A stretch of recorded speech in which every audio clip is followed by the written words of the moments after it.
Puji Tuhan, kemurahan Tuhan kita ada sampai hari ini.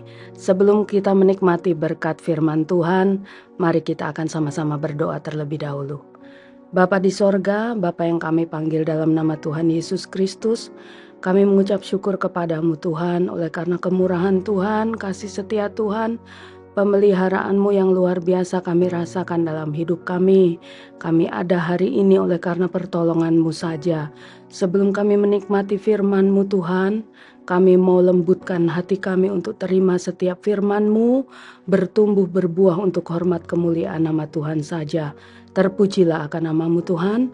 Dalam nama Tuhan Yesus Kristus kami berdoa mengucap syukur. Haleluya. Amin.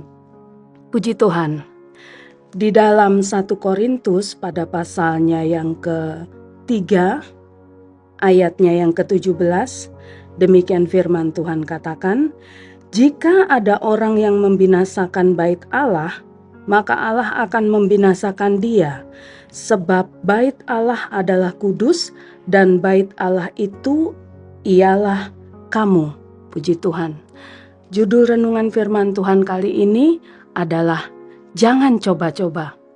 Melalui kebenaran firman Tuhan, kalau kita melihat di dalam ayatnya yang ke-16, di situ dikatakan, "Tidak tahukah kamu bahwa kamu adalah bait Allah dan bahwa Roh Allah diam di dalam kamu?"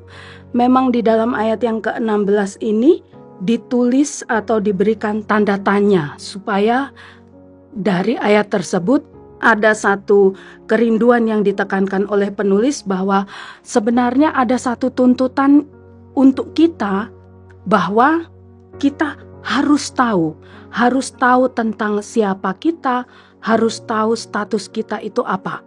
Seseorang yang memiliki sebuah tempat tinggal dibangun dengan hasil usahanya sendiri, dengan kerja keras ya, ada pengorbanan yang diberikan, tentunya dia akan mengisi tempat tersebut dengan hal-hal yang baik.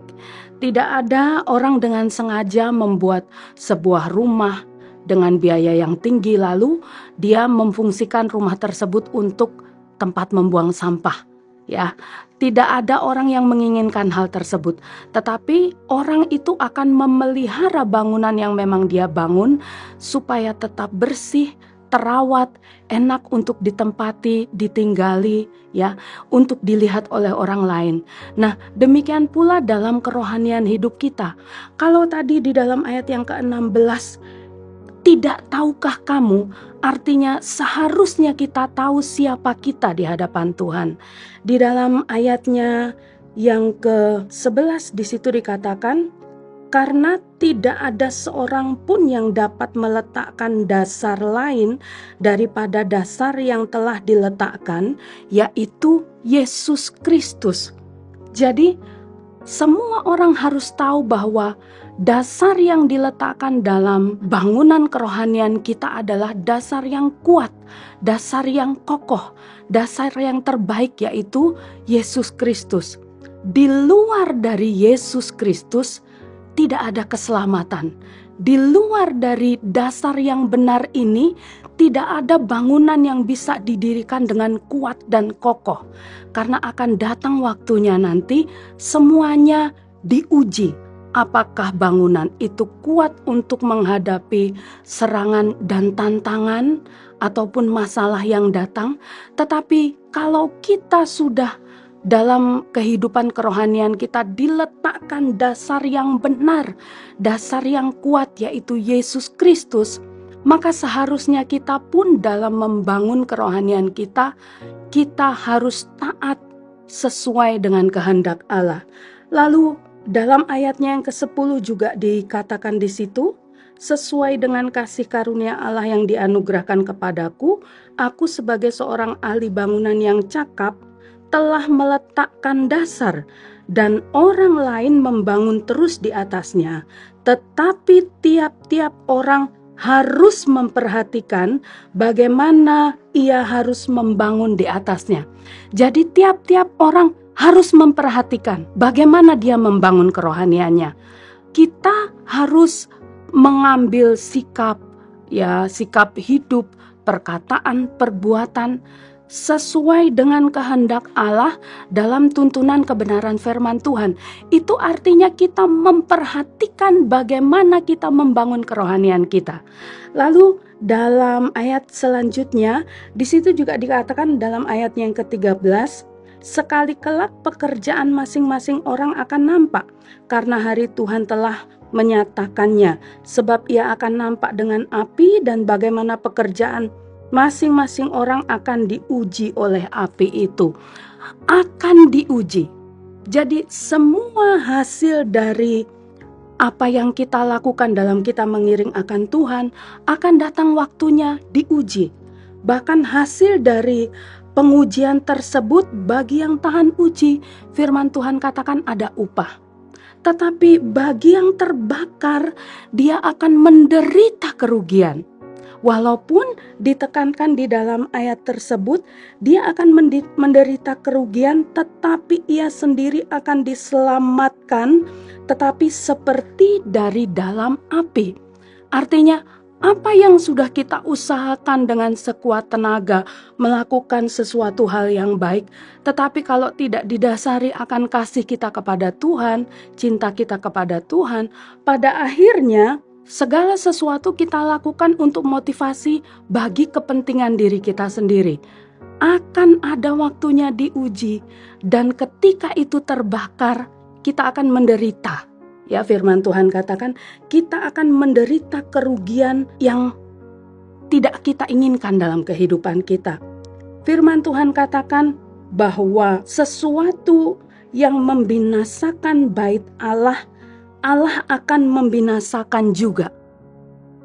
Kalimat yang mengatakan tentang membinasakan itu berarti sesuatu yang merusak, sesuatu yang merugikan, sesuatu yang menghancurkan. Sebenarnya apa yang bisa merugikan, menghancurkan, merusak bait Allah tersebut? Firman Tuhan katakan di dalam Efesus pasalnya yang keempat pada ayatnya yang ke-22, manusia lama.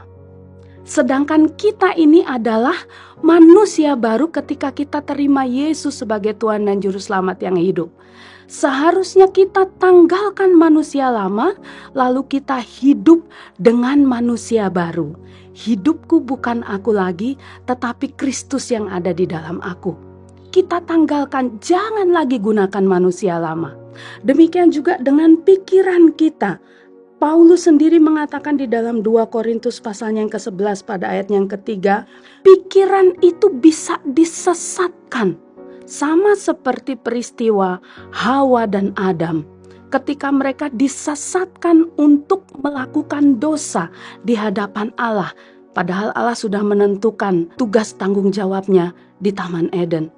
Bapak Ibu Saudara yang terkasih dalam Tuhan, itu sebabnya baiklah kita memiliki pikiran Kristus. Miliki pikiran Kristus itu dalam diri kita, dalam kehidupan kita. Filipi pasalnya yang kedua ayatnya yang kelima. Biarlah pikiran Kristus itu memimpin kita dari kebenaran sampai kepada kebenaran. Puji Tuhan. Di dalam 1 Petrus pasalnya yang pertama pada ayatnya yang ke-13, sebab itu siapkanlah akal budimu, waspadalah dan letakkanlah pengharapanmu seluruhnya atas kasih karunia yang dianugerahkan kepadamu pada waktu penyataan Yesus Kristus. Hiduplah sebagai anak-anak yang taat dan jangan turuti hawa nafsu yang menguasai kamu pada waktu kebodohanmu. Tetapi hendaklah kamu menjadi kudus di dalam seluruh hidupmu, sama seperti Dia yang kudus yang telah memanggil kamu. Sebab ada tertulis, kuduslah kamu sebab aku kudus. Haleluya. Itu sebabnya jangan coba-coba untuk merusak bait Allah. Firman Tuhan katakan bait Allah itu adalah kamu. Bait Allah itu adalah kita. Siapa yang ingin merusak, siapa yang ingin meruntuhkan bait Allah, dia juga akan dibinasakan. Akan menderita kerugian, akan menderita kehancuran. Biarlah kita terus merawat kehidupan kita, baik secara jasmani, terlebih lagi secara rohani, untuk kita taat mengiring akan Tuhan. Puji Tuhan, demikian kebenaran firman Tuhan. Mari kita akan berdoa. Terima kasih Tuhan untuk firman-Mu yang datang dalam kehidupan kami. Kuatkan kami terus Tuhan, supaya bangunan rohani kami pun semakin hari semakin layak dan berkenan di hadapan-Mu.